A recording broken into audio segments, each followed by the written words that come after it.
الحمد لله نحمده ونستعينه ونستغفره ونؤمن به ونتوكل عليه ونعوذ بالله من شرور أنفسنا ومن سيئات أعمالنا من يهده الله فلا مضل له ومن يضلله فلا هادي له ونشهد أن لا إله إلا الله وحده لا شريك له ونشهد أن محمدًا عبده ورسوله أما بعد فأعوذ بالله السميع العليم من الشيطان الرجيم بسم الله الرحمن الرحيم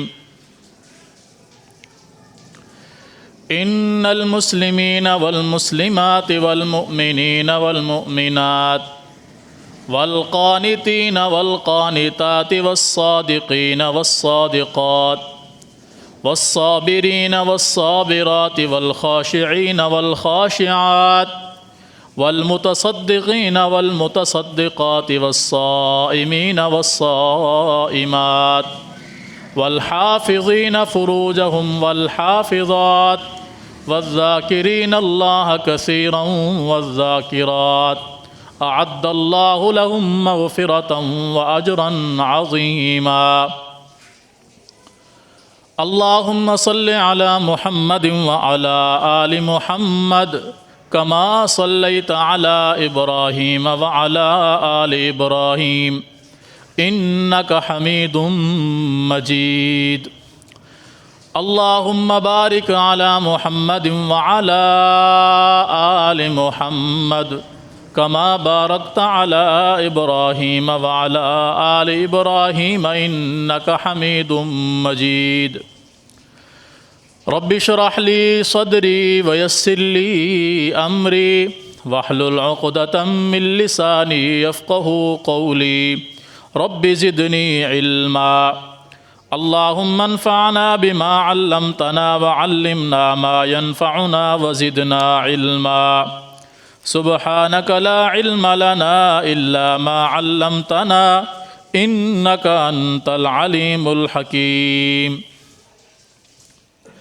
ہر قسم کی حمد و ثنا اللہ جل جلالہ کے لیے، بے شمار بے حد و حساب درود و سلام ہو امام الانبیاء سید الانبیاء جناب محمد الرسول اللہ صلی اللہ علیہ وآلہ وصحبہ وسلم کی ذات گرامی پر۔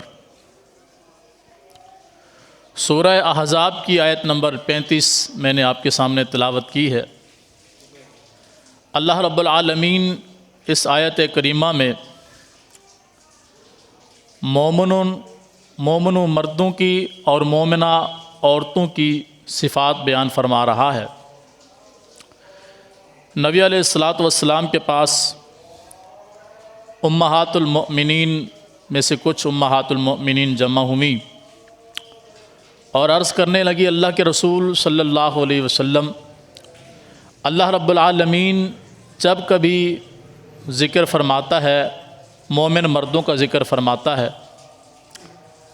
خواتین بھی تو اسلام لائی ہیں، انہوں نے بھی اسلام کے لیے قربانیاں دی ہیں، ان کا ذکر خیر کہیں نہیں ملتا۔ چنانچہ اس پر اللہ رب العالمین نے یہ پوری آیت نازل فرمائی جس کے اندر اللہ رب العالمین نے مومن مردوں کا ذکر کیا تو ساتھ میں مومنہ عورتوں کا بھی ذکر کیا۔ ان المسلمین والمسلمات، بے شک اسلام قبول کرنے والے مسلمان مرد اور اسلام قبول کرنے والی عورتیں، یعنی جس طرح مردوں نے اسلام قبول کیا ہے، کفر کو چھوڑا ہے، شرک و بدعت کو چھوڑ کر اسلام کے دائرے میں داخل ہوئے ہیں، اسی طرح عورتیں بھی ہیں جنہوں نے اسلام کو قبول کیا، انہوں نے بھی اپنے گھر بار چھوڑے۔ یعنی بہت ساری خواتین ایسی تھیں جب وہ اسلام کے اندر داخل ہوئیں تو انہوں نے کفر کو چھوڑ دیا، ماں باپ کو چھوڑ دیا، کنبہ قبیلہ خاندان چھوڑنا پڑا، چھوڑ دیا، انہوں نے اسلام کو ترجیح دی، پھر ان پر ان کے گھر والوں نے ظلم و زیادتی کی یا کچھ بھی ہوا ان کے ساتھ، انہوں نے اسلام کا دامن نہیں چھوڑا، وہ اسلام پر قائم و دائم رہیں، یہاں تک کہ بہت ساری خواتین اسلام پر ہی ان کی شہادت ہوئی، یعنی ان کی موت بھی واقع ہوئی تو اسلام کے لیے انہوں نے قربانی دی۔ ان المسلمین والمسلمات، بے شک مسلمان مرد اور مسلمان عورتیں، والمؤمنین والمؤمنات، ایمان لانے والے مرد اور ایمان لانے والی عورتیں۔ اسلام لانے کے بعد جو دوسرا مرحلہ ہے وہ ایمان کا ہے۔ صرف کلمہ لا الہ الا اللہ پڑھ لینے سے بندہ مسلمان تو ہو سکتا ہے لیکن مومن نہیں ہوتا۔ مومن وہ تب ہوتا ہے جب وہ اسلام کے احکامات پر عمل کرے گا۔ اگر وہ اسلام کے احکامات پر عمل نہیں کرتا تو وہ صرف مسلمان ہے، مومن نہیں ہے۔ اور بعض دفعہ ایسا ہوتا ہے کہ وہ اسلام کے احکامات سے دور ہوتے ہوتے دوبارہ کفر کے اندر چلا جاتا ہے، کیونکہ ایمان اس کے اندر داخل نہیں ہوا ہوتا۔ سورہ حجرات میں اللہ رب العالمین نے ارشاد فرمایا، قالت الاعراب آمنا، کچھ دیہاتی لوگ آئے رسول اللہ صلی اللہ علیہ وسلم کے پاس، پورا واقعہ سورہ حجرات میں موجود ہے۔ ساری گفتگو کے آخر میں اللہ رب العالمین نے فرمایا کہ دیہاتی لوگ آپ کو یہ باور کرا رہے ہیں کہ ہم لوگ ایمان لائے ہیں۔ قالت الاعراب آمنا، دیہاتیوں نے کہا کہ ہم ایمان لائے ہیں، ہم ایماندار ہیں، ہم مومن ہیں۔ قل لم تؤمنوا، ان سے فرما دیجئے کہ تم ابھی مومن نہیں بنے، تم ابھی مومن نہیں بنے۔ ولیکن قولوا اسلمنا، البتہ تم یہ کہہ سکتے ہو کہ تم مسلمان ہو گئے ہو۔ ولیکن قولوا اسلمنا، لیکن تم یہ کہو کہ ہم مسلمان ہو گئے ہیں، ہم نے اسلام قبول کر لیا ہے، ہم اسلام کے اندر داخل ہو گئے۔ وجہ یہی ہے کہ صرف کلمہ پڑھ لینے سے بندہ مومن نہیں ہوتا، مسلمان ہوتا ہے، اسلام کے اندر داخل ہوتا ہے۔ اور اگلا حصہ اس آیت کا یہ ہے، وَلَمَّا يَدْخُلِ الْإِيمَانُ فِي قُلُوبِكُمْ، ابھی تک ایمان تمہارے دلوں میں داخل ہی نہیں ہوا،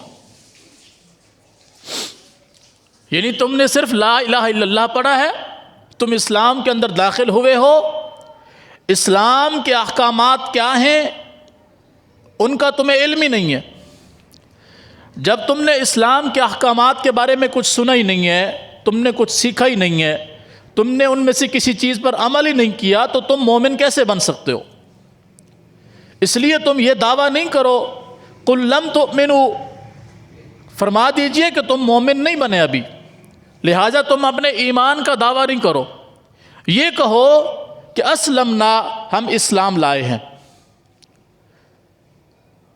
اور یہاں یہی بات ہے کہ ان المسلمین والمسلمات، اسلام لانے والے مرد اور اسلام لانے والی عورتیں، والمؤمنین والمؤمنات، اسلام کے بعد دوسرا مرحلہ کیا ہے؟ اس اسلام پر عمل پیرا ہونا، یعنی اسے اپنے دل سے تسلیم کرنا، اپنی زبان سے اقرار کرنا اور اپنے عمل کے ذریعے اس پر عمل پیرا ہونا، تب جا کر بندہ مومن بنتا ہے۔ کیونکہ ایمان کے 3 جز ہیں، اقرار باللسان، زبان کے ساتھ اسلام کا اقرار کرنا، کلمہ توحید کا اقرار کرنا، رسول اللہ صلی اللہ علیہ وسلم کی نبوت کا اقرار کرنا، آپ کی رسالت کو ماننے کا اقرار کرنا، اقرار باللسان۔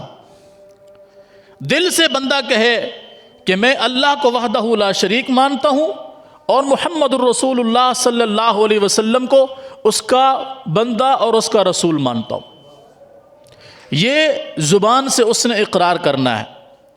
وَتَصْدِيقٌ بِالْقَلْبِ، زبان سے اقرار کرنے کے بعد دل سے اس کی تصدیق کرے، صرف زبان سے لا الہ الا اللہ نہ کہے کہ بس میں مسلمان ہوں، میں نے کلمہ پڑھ لیا، میں اسلام کے اندر داخل ہو گیا، میں اللہ کو رب مانتا ہوں، اس کو وحدہ لا شریک مانتا ہوں، اس کے رسول کو رسول مانتا ہوں، اس کا بندہ مانتا ہوں، اور دل کے اندر اس کی منافقت ہو تو بھی یہ بندہ مومن نہیں ہے۔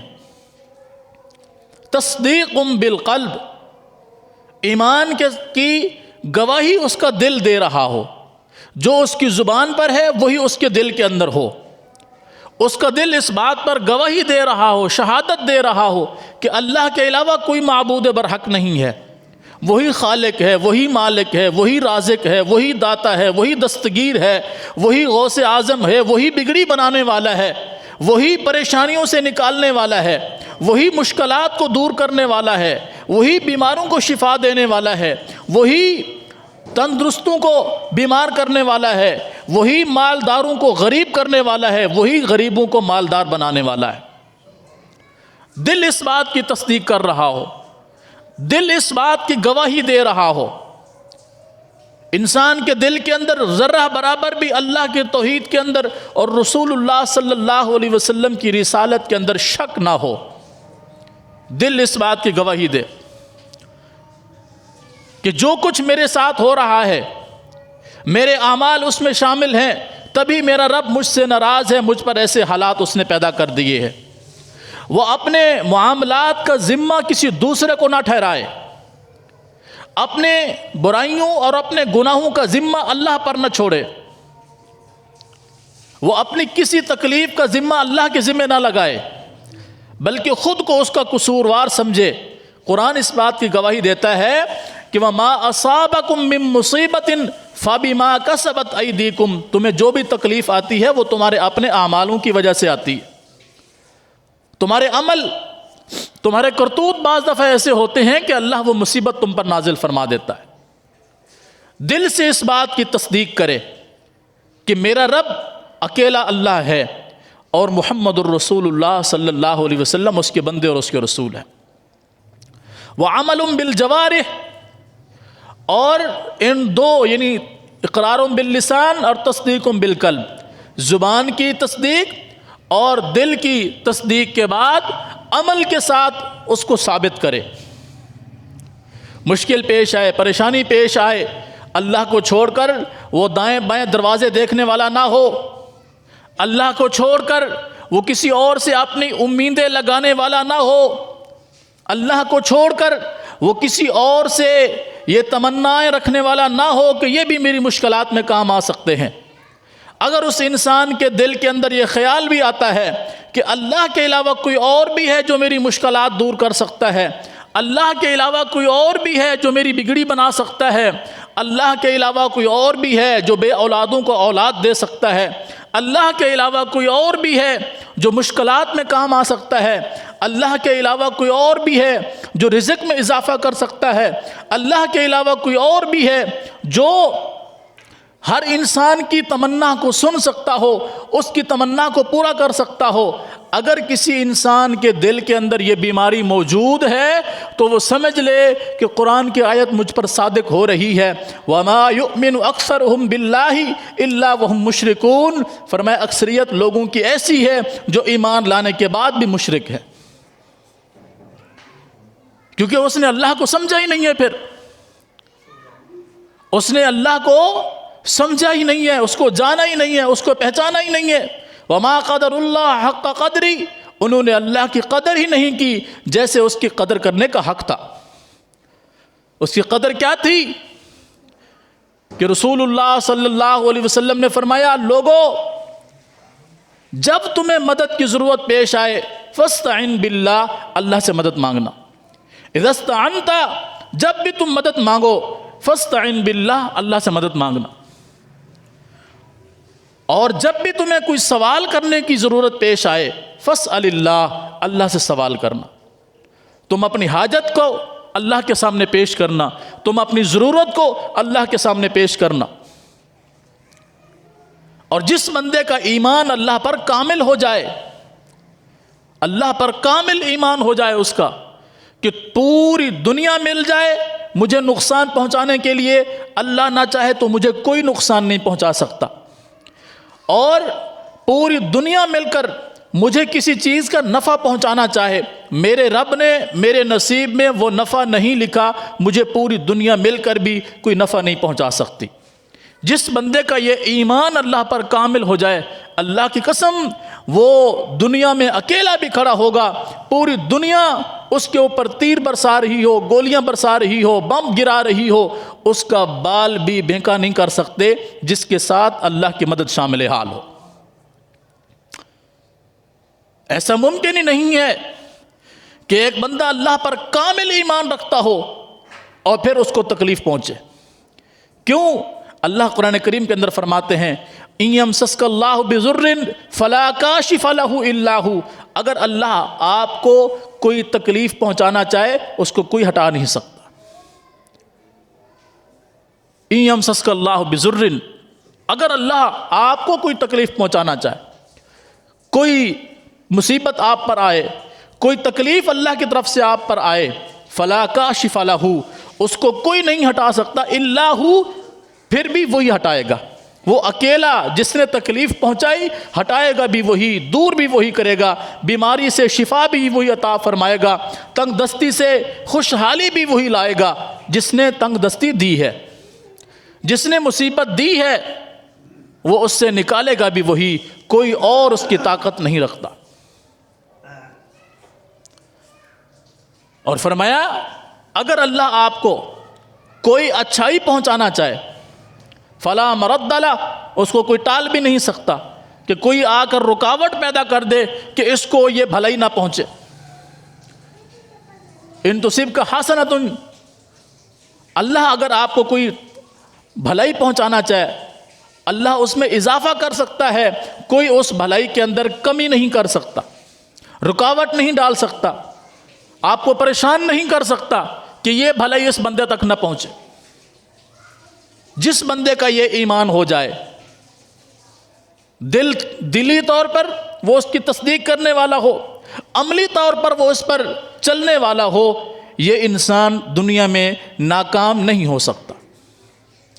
ہاں، اللہ بعض دفعہ اپنے مومن بندوں کو آزماتا بھی ہے، اللہ آزماتا بھی اپنے مومنوں کو ہے، اپنے دشمنوں کو نہیں آزماتا۔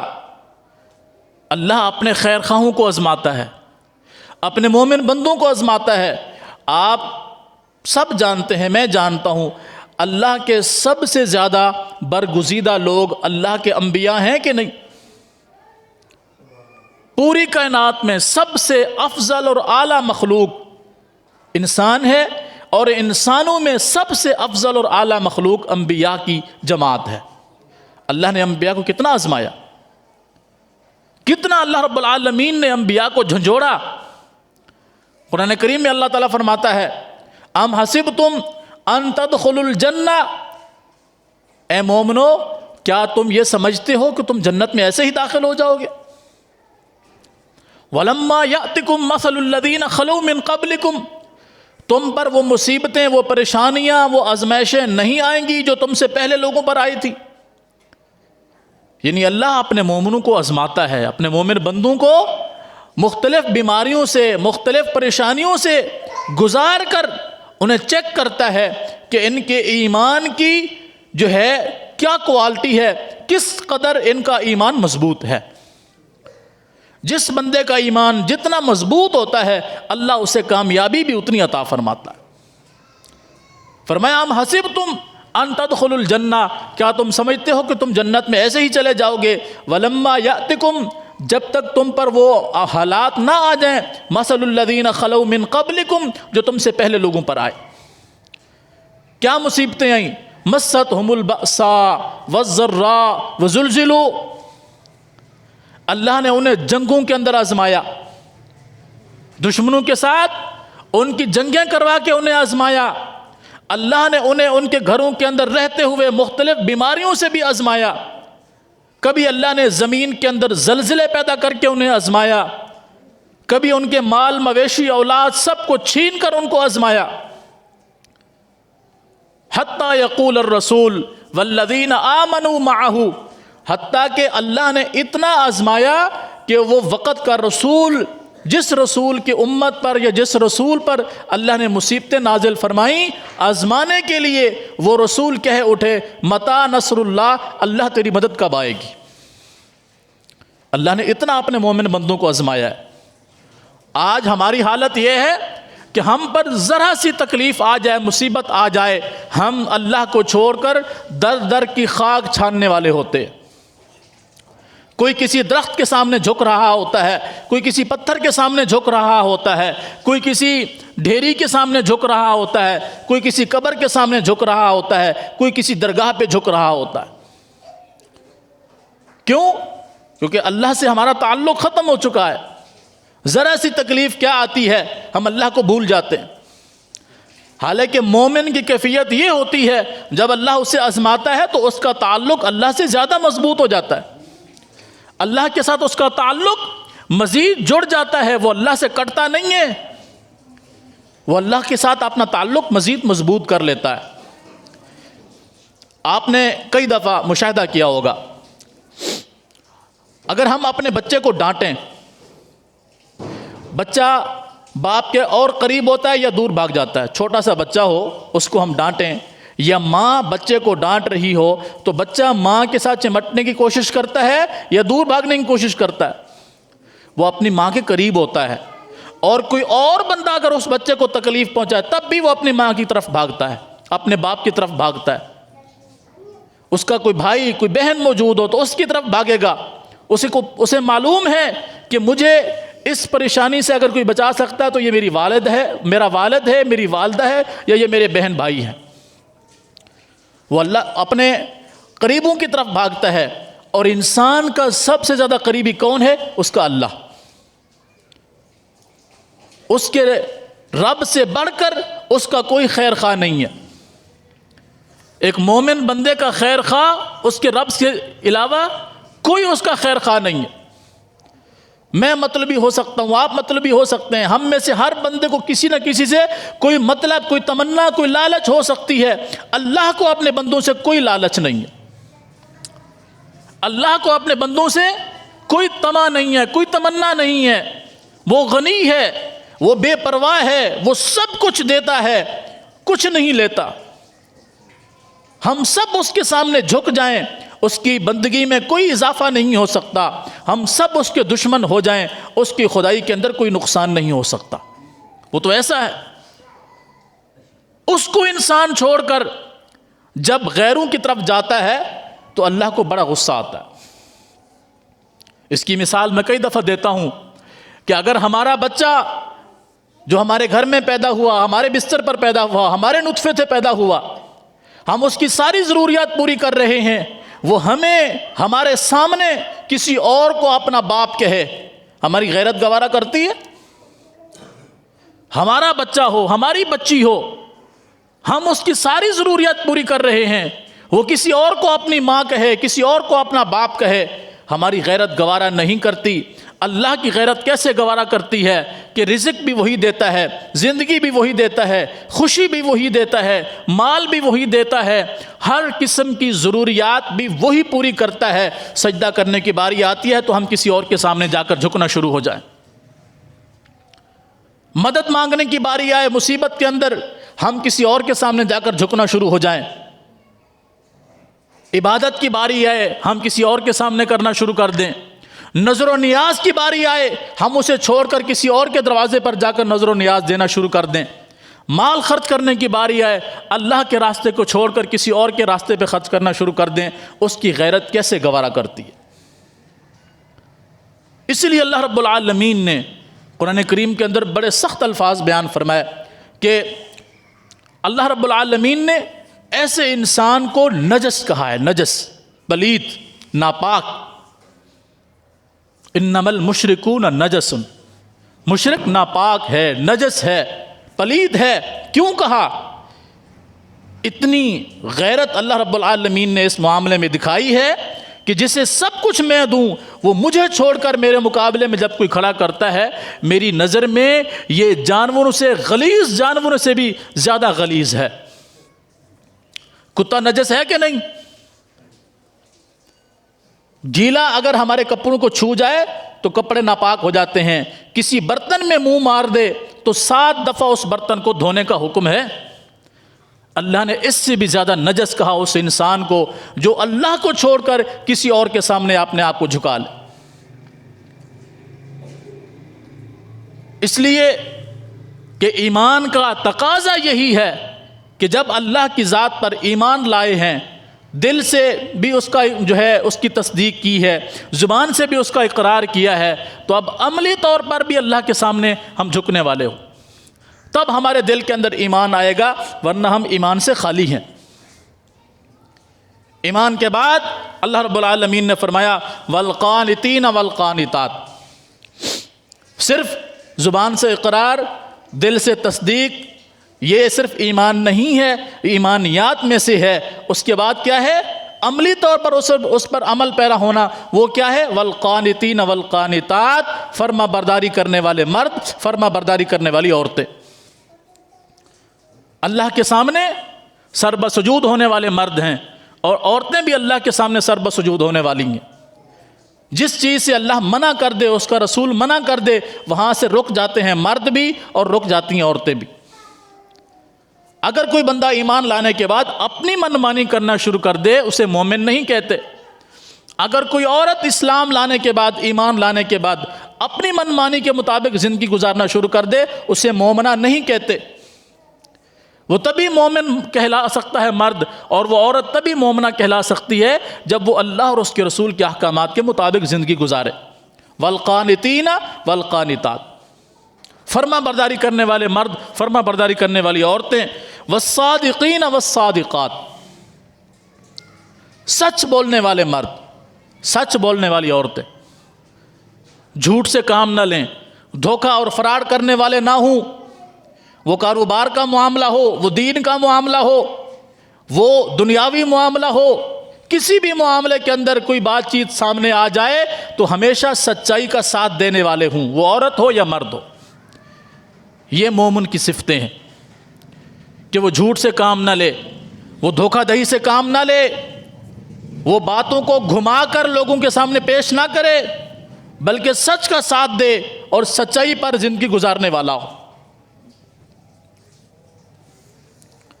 والصابرین والصابرات، مصیبت آ جائے، پریشانی آ جائے، کوئی دکھ تکلیف آ جائے، وہ چیخ و پکار کرنے والے نہ ہوں، واویلا کرنے والے نہ ہوں، بلکہ صبر کرنے والے ہوں اس مصیبت کے اوپر، کہ یہ مصیبت اللہ کی طرف سے آئی ہے، اسے دور بھی اللہ ہی کرے گا۔ نبی علیہ الصلوۃ والسلام نے ایک عورت کو دیکھا، وہ قبرستان میں بیٹھ کر چیخ و پکار کر رہی ہے، رو رہی ہے۔ صحیح بخاری میں حدیث ہے، رسول اللہ صلی اللہ علیہ وسلم نے فرمایا اتق اللہ واصبری، او اللہ کی بندی صبر کرو اور اللہ سے ڈرو۔ وہ عورت رسول اللہ صلی اللہ علیہ وسلم کو نہیں جانتی تھی، یعنی اس نے کلمہ تو پڑھا ہوا تھا، لیکن اس نے رسول اللہ صلی اللہ علیہ وسلم کو دیکھا ہوا نہیں تھا۔ وہ کہنے لگی آپ جائیے، آپ کو وہ تکلیف نہیں پہنچی جو مجھے پہنچی ہے۔ اس کا شوہر فوت ہو گیا تھا، وہ اپنے شوہر کی قبر کے اوپر بیٹھ کے رو رہی تھی۔ رسول اللہ صلی اللہ علیہ وسلم چلے گئے، اس عورت کو بتایا گیا جس ہستی کے ساتھ تم نے یہ رویہ اختیار کیا ہے، تم جانتی ہو وہ کون ہے؟ یہی محمد الرسول اللہ صلی اللہ علیہ وسلم ہے۔ رسول اللہ صلی اللہ علیہ وسلم اپنے گھر چلے گئے، وہ عورت فوراً وہاں سے اٹھی، بھاگتی ہوئی رسول اللہ صلی اللہ علیہ وسلم کے گھر پہنچی، اور وہ کہتی ہے میں نے وہاں دربان کو نہیں دیکھا، یعنی رسول اللہ صلی اللہ علیہ وسلم نے اپنے گھر کے باہر کوئی چوکی دار کھڑا نہیں کیا ہوا تھا۔ وہ رسول اللہ صلی اللہ علیہ وسلم کے پاس گئی اور کہتی ہے اللہ کے رسول، میں معذرت چاہتی ہوں، میں نے آپ کو پہچانا نہیں تھا، میں اب اپنی مصیبت پر صبر بھی کرتی ہوں اور واویلا بھی نہیں کروں گی۔ رسول اللہ صلی اللہ علیہ وسلم نے فرمایا الصبر عند صدمۃ الاولی، جب تکلیف پہنچے اس وقت جو بندہ صبر کرے اس کا نام صبر ہے۔ چیخو پکار کر لینے کے بعد، رو رو کے اپنے آپ کو ہلکان کر لینے کے بعد کوئی بندہ صبر کرے تو اسے صبر نہیں کہتے۔ ہمارے ہاں تو عجیب و غریب کیفیت ہوتی ہے، اگر کوئی مصیبت ہم پر آ جائے تو ہم اللہ کا شکوہ کرنے والے بن جاتے ہیں کہ اللہ کو مصیبت کے لیے ہمارا ہی گھر نظر آیا۔ اگر یکے بعد دیگرے گھر کے اندر کوئی موت واقع ہونا شروع ہو جائے، ایک بندہ فوت ہوا، کچھ عرصے کے بعد دوسرا، پھر تیسرا، پھر اس طرح، تو ہم شکوہ کرنے والے ہوتے ہیں موت نے ہمارے گھر کا راستہ دیکھا ہوا ہے، اللہ کو اس کی مخلوق میں اور کوئی نظر نہیں آتا۔ یہ جملے ہماری زبانوں پر ادا ہوتے ہیں، اور اگر کوئی فوت ہو جائے تو اس کے سرانے بیٹھ کے، اس کے پاس بیٹھ کے ہم کہہ رہے ہوتے ہیں کاش تیری جگہ پر میں مر جاتا، حالانکہ کوئی نہیں مرتا، کوئی کسی کے لیے نہیں مرتا، صرف یہ اپنی منہ سے جملے ادا کر رہے ہوتے ہیں دوسروں کو تسلی دینے کے لیے یا اپنی محبت کو ظاہر کرنے کے لیے، حقیقت اس کے برعکس ہوتی ہے۔ یہ زندہ تھا تو اس کو پانی بھی ہم نہیں پوچھتے تھے، کھانا بھی ہم نہیں پوچھتے تھے، اور آج ہم کہہ رہے ہیں کہ کاش تیری جگہ پر میں مر جاتا۔ عورت بھی کہہ رہی ہوتی ہے، مرد بھی کہہ رہا ہوتا ہے، یہ اللہ کی ناشکری کے الفاظ ہیں۔ قرآن کیا کہتا ہے؟ والصابرین والصابرات، مومنوں کی صفات تو یہ ہیں کہ ان پر کوئی مصیبت آ جائے، کوئی پریشانی آ جائے، وہ اس پر صبر کرتے۔ جو مصیبت اور پریشانی پر صبر کر جائے یہ مومن کی علامت ہے۔ مصیبت اور پریشانی پر واویلا کرنا شروع کر دے، چیخ و پکار کرنا شروع کر دے، اپنے منہ پہ تھپڑ مارنا شروع کر دے، اپنے بالوں کو نوچنا شروع کر دے، اپنے کپڑے پھاڑنا شروع کر دے، اللہ کے رسول صلی اللہ علیہ وسلم فرماتے ہیں یہ دور جاہلیت کے کاموں میں سے ہیں، محمد الرسول اللہ صلی اللہ علیہ وسلم کی شریعت میں سے یہ کام نہیں ہے۔ اگر کوئی یہ چاہتا ہے کہ میں محمد الرسول اللہ صلی اللہ علیہ وسلم کی شریعت پر عمل کروں تو اسے مصیبت پر صبر کرنا ہوگا، پریشانی پر صبر کرنا ہوگا۔ واویلا چیخ و پکار کرنے والا اپنے آپ کو یہ سمجھے کہ میں محمد الرسول اللہ صلی اللہ علیہ وسلم کی امت سے خارج ہو چکا ہوں۔ والخاشعین والخاشعات، اللہ سے ڈرنے والے مرد اور اللہ سے ڈرنے والی عورتیں۔ ایسا نہیں ہے کہ اگر کوئی بندہ ہمیں دیکھ رہا ہو ہم وہ گناہ چھوڑ دیں، اور کوئی نہ دیکھ رہا ہو تو ہم اس گناہ کے اندر شامل ہو جائیں، اسے مومن نہیں کہتے۔ کوئی نہیں دیکھ رہا، کوئی بھی نہیں دیکھ رہا، انسان کے دل کے اندر یہ بات موجود ہونی چاہیے ایک ذات ایسی ہے جس سے میں کسی جگہ پر بھی کسی صورت میں نہیں چھپ سکتا۔ عورت ہو یا مرد، اس کا یہ خیال ضرور ہو کہ میں ساری دنیا سے چھپ سکتا ہوں، ایک ایسی ذات ہے جس سے میں نہیں چھپ سکتا، نہ دن کے اجالے میں، نہ رات کی تاریکی میں، نہ سن بیابان جنگل میں، اور نہ ہی کسی شہر میں کوئی میرے لیے چھپنے کی جگہ ہے جہاں میں اس ذات سے چھپ سکوں۔ ہر وقت اس کے دل کے اندر یہ خوف، یہ ڈر موجود ہونا چاہیے کہ میرا رب مجھے ہر جگہ پر دیکھ رہا ہے۔ اور پھر اللہ رب العالمین نے ہمارے کندھوں پر 2 سیکورٹی گارڈ بھی بٹھائے ہوئے ہیں، ہمیں کوئی بھی نہیں دیکھ رہا ہوتا تب بھی یہ ہماری حرکت اور ہمارے نقل کو نوٹ کر رہے ہوتے۔ ما یلفظ من قول الا لدیہ رقیب عتید، اللہ سورہ قاف میں فرماتے ہیں کہ تمہاری زبان سے کوئی بھی جملہ نہیں نکلتا، اسے نکلنے سے پہلے لکھنے والے محفوظ ہوتے ہیں، موجود ہوتے ہیں، اس کو فوراً وہ نوٹ کر لیتے۔ وہ ہماری زبان سے اچھا جملہ نکلے تب بھی اسے لکھا جاتا ہے، برا جملہ نکلے تب بھی اسے لکھا جاتا ہے۔ ہم جان بوجھ کر کوئی جملہ اپنی زبان سے ادا کریں تب بھی اسے لکھا جاتا ہے، غیر ارادی طور پر بھی بعض دفعہ ہم اپنی زبان سے کوئی جملے نکال دیتے ہیں تب بھی اسے لکھا جاتا ہے۔ تو ہر حال میں اللہ کا خوف انسان کے دل کے اندر ہو تو انسان گناہوں سے پاک ہو جائے۔ آج جو ہماری حالت تبدیل ہے وہ اسی بنا پر ہے کہ ہم زبان سے یہ کہتے ہیں ہمارا رب ہے، ہمارا خالق ہے، ہمارا مالک ہے، ہمیں اس کا ڈر ہے، ہمیں اس کی جو ہے پکڑ سے ہم ڈرتے بھی ہیں، لیکن عملی طور پر ہم اس سے پھر بھی دور ہوتے۔ والخاشعین والخاشعات، ہر حال میں اللہ سے ڈرنے والے مرد، اللہ سے ڈرنے والے عورتیں۔ والمتصدقین والمتصدقات، اور صدقہ کرنے والے مرد، صدقہ کرنے والی عورتیں۔ یعنی اس آیت کے اندر جتنی صفات بیان ہوئی ہیں، جہاں اللہ نے مومن بندوں کی صفتیں بیان کی ہیں وہاں عورتوں کی بھی صفتیں بیان کی ہیں۔ ان میں سے کچھ صفات انشاءاللہ اگلے جمعے بیان ہوں گی اللہ کے حکم سے۔ اور ہم میں سے ہر بندہ یہ دیکھے کہ جو صفات اللہ رب العالمین نے اس آیت مبارکہ میں بیان کی ہیں کیا وہ میرے اندر موجود ہیں؟ کیا میں واقعتاً مسلمان ہوں؟ کیا میں واقعتاً مومن ہوں؟ کیا میں واقعتاً فرما بردار ہوں؟ کیا میں واقعتاً سچ بولنے والا ہوں؟ کیا میں واقعتاً اللہ سے ڈرنے والا ہوں؟ کیا میں واقعتاً صدقہ خیرات کرنے والا ہوں؟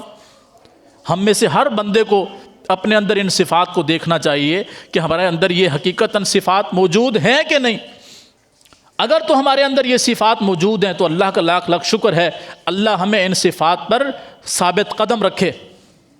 اور اگر یہ نہیں ہے، ہم صرف زبانی کلامی اسلام کا دعویٰ کرنے والے ہیں، عملاً ہم اسلام سے دور ہیں، اور یقیناً ہم میں سے ہر بندے کو اپنی حالت نظر آ رہی ہے، تو پھر ہمارے لیے افسوس کا مقام ہے کہ ہم کہاں کھڑے ہیں، کہاں اب تک ہم نے اپنی زندگی گزار دی، کیسے ہم نے اپنی زندگی گزار دی، کس موڑ پر زندگی نے ہمیں لا کر کھڑا کر دیا ہے۔